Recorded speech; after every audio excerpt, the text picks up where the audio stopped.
Steamed vegetable Rolls ही एक typical दिमसमची recipe आहे. पण दिमसम जे मोमोज आपल्याला आसाममध्ये मिळतात, दिमसम्स म्हणून चायनामध्ये मिळतात, नंतर थायलंडमध्ये सुद्धा असेच कोथेज म्हणून मिळतात. तर या टाईपचे जे दिमसम्स आहेत किंवा स्टीम रोल्स आहेत हे फार ईस्टर्न किंवा साऊथ ईस्ट एशियन कंट्रीजमध्ये खूप पॉप्युलर आहे. आणि त्यातली ही एक डिश जी तुम्ही मस्त थंडीत गरमागरम स्टीम्ड सर्व करू शकता. त्यासाठी आपण काय साहित्य घेतलं आहे सुरुवातीला ते पाहून घेऊ. साहित्यामध्ये आपण घेतलेलं आहे तांदूळाचं पीठ, नंतर चायनीज कोबी बारीक चिरलेला, व्हीट स्टार्च साधारणतः आपल्याला लागेल 3 ते 4 चमचे. तसंच भाज्यांमध्ये आपण लाल ढोबळी मिरची, झुकिनी, पिवळी ढोबळी मिरची, पाक चॉय, नंतर त्याची पानं, बारीक चिरलेली लसूण आणि त्याच्या सॉस करता आपण फक्त सोया सॉस, मीठ आणि मिरपूड एवढंच वापरणार आहोत. खरं तर आपण हे डायरेक्टली नुसतं सर्व करू शकतो, सॉसची फारशी गरज पडत नाही.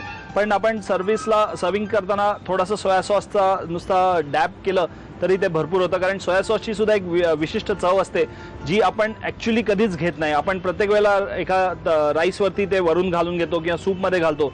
पण actual soya sauce, dark soya सॉसची चव जर का तुम्हाला पाहिजे असेल तर एखादं स्टार्टर तुम्ही त्यामध्ये थोडंसं डिप करून मग बघा आणि खरोखरच खूप छान अशी चव असते त्या सोया सॉसला.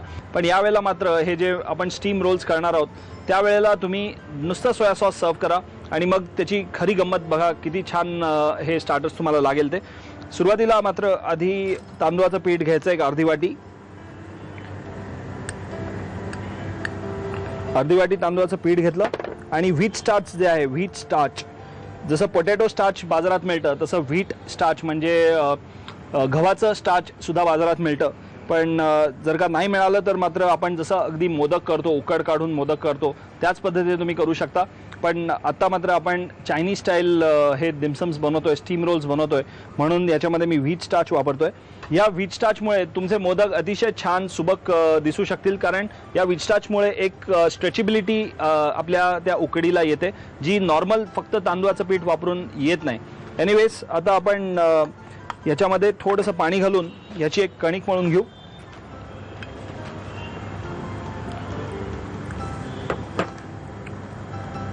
मी याची कणिक मळून घेतो, थोडंसं पाणी घातलंय, त्याची छान सॉफ्ट कणिक मळून घेतो. तांदूळाचं पीठ आणि व्हीट स्टार्च एकत्र करून त्याची ही अशी कणिक मळून घेतली. कणिक आपल्या लिटरली उकड जशी बनवतो तशीच दिसते, पण ही उकड नाही काढलेली आहे, ही प्रॉपर कणिक पाणी घालून मळून घेतलेली आहे. त्याचे आपल्याला छोटे गोळे करायचे आहेत. याच्यात एक मात्र आहे की उकड कशी लगेच गार व्हायला लागली की सुकते, तसं ह्याचं होत नाही. ही कणिक तुम्ही बनवून फ्रीजमध्ये ठेवू शकता आणि तुम्हाला आवश्यकता असेल त्यानुसार तुम्ही काढून त्याच्या पोळ्या बनवून घेऊ शकता. या पोळ्या बनवण्याकरता हे असे छोटे छोटे गोळे करून घ्यायचे आणि पोलपाटावरती चांगलं लाटून घ्यायचे. ह्या अशा पद्धतीच्या या पोळ्या आपल्या तयार होतात. या पोळ्या आपण फ्रीजमध्ये ठेवू शकतो, म्हणजे तुमची पूर्वतयारी सगळी तुम्ही या स्टेपपर्यंत बनवून ठेवू शकता. आपल्याला याच्यावरती लागणारा जो सॉस आहे तो आपण आधी बनवून घेऊ. सॉस बनवण्याकरता मी इकडे कढई गरम करायला ठेवलेली आहे, त्यामध्ये आधी थोडीशी लसूण घालूया. लसूण जरा चांगली गरम करून घेऊ, सॉटे करून घेऊ आणि त्यामध्ये हा सोया सॉस घालूया. काही तेल वगैरे न घालता मी फक्त ही लसूण ड्राय रोस्ट करून घेतोय. थोडासा सोया सॉस, थोडंसं पाणी घालू. आज एकदम हळू ठेवूया, कारण सॉस जर का हा सोया सॉस जळला तर मात्र ह्याची चव कंप्लीट बिघडू शकते. त्यामध्ये घालूया थोडंसं मीठ आणि चवीला ही पांढरी मिरपूड.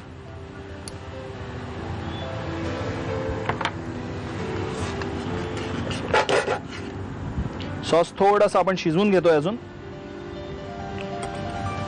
सॉस शिजून झाला की या बोलमध्ये मी काढून घेतो. हा झाला आपला सॉस तयार. मस्त डार्क कलरचा सॉस, त्यामध्ये लसूण घातलेली आहे त्यामुळे सोयाला एक छान गार्लिकचा फ्लेवर आपल्याला येतो. आता आपल्याला या स्टीम लिफी रोल्स बनवण्याकरता स्टीमर तयार करायचा आहे किंवा डबल बॉयलर. एक पॅन घेतलं, या पॅनच्या आतमध्ये मी पाणी घातलेलं आहे. बेसिकली उकड पात्र कसं असतं अगदी त्याच पद्धतीचं पात्र आपण बनवून घेऊ शकतो. कुठल्याही भांड्यामध्ये पाणी घ्यायचं आणि त्याच्यावरती चाळणी ठेवून आपण हे रोल्स चांगले स्टीम करून घेऊया. या ज्या पोळ्या केलेल्या आहेत त्या पोळ्यांवरती आपण थोडंसं हे चायनीज कॅबेज किंवा कोबीची पानं, नंतर 1-2 ढोबळ्या मिरच्या, झुकिनी, पिवळ्या मिरच्या, नंतर पालक, ही पालकाची पानं आहेत आणि पाकचॉय सुद्धा एक चायनीज पालक असतो तो घेतलेला आहे आणि ही चांगली अशी रोल्स करून ठेवायचे. आपण सगळ्या या पोळ्या बनवून घेऊ.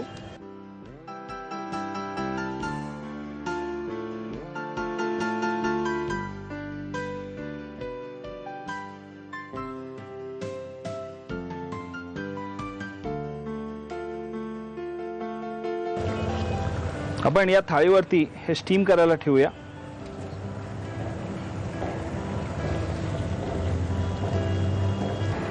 आपले हे आता स्टीम करायला आपण ठेवलेले आहेत रोल्स, त्याच्यावरती हे झाकण ठेवून देऊ.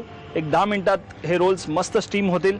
त्याला एक छान फ्लेवर असेल आणि तो फ्लेवर अजून एनहॅन्स करण्याकरता, भाज्यांचा फ्लेवर एनहॅन्स करण्याकरता आपण हा गार्लिक फ्लेवर्ड सोया सॉस बनवलेला आहे. तो त्याच्यावरनं फक्त थोडासा नापे करायचा आहे. म्हणजे तुमचे हे स्टीम लिफी रोल्स तयार, मस्त थंडीत गरमागरम स्टीमी रोल्स जर का कोणी आणून दिले तर तुम्हाला ते अगदी असे वाटेल केव्हा एकदा खातो, तुम्हाला राहणार नाही. पण तुम्हाला बनवण्याकरता ह्याचं साहित्य आणि कृती लिहून घेणं आवश्यक आहे, ती झटपट लिहून घ्या. स्टीम्ड व्हेजिटेबल रोल्स बनवण्यासाठी लागणारं साहित्य: तांदळाचं पीठ, चायनीज कोबी, 3 ते 4 चमचे व्हाईट स्टार्च, रंगीत भोपळी मिरच्यांचे तुकडे, झुकिनी, पाकचॉय, बारीक चिरलेला लसूण, सोया सॉस, मीठ आणि पांढरी मिरपूड. कृती: प्रथम एका बाउलमध्ये व्हीट स्टार्च घेऊन त्यामध्ये अर्धी वाटी तांदूळ पीठ आणि पाणी घालून पीठ मळून घ्यावं. या कणकेच्या छोट्या पोळ्या लाटून घ्याव्यात. पॅन मध्ये लसूण, सोया सॉस, पाणी, मीठ आणि पांढरी मिरपूड घालून मिश्रण उकळून सॉस तयार करावा.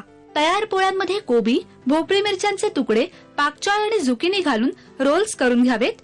मोदक पात्रामध्ये पाणी घेऊन चाळणीवर हे रोल्स ठेवून वाफवून घ्यावेत आणि सॉस बरोबर सर्व्ह करावेत.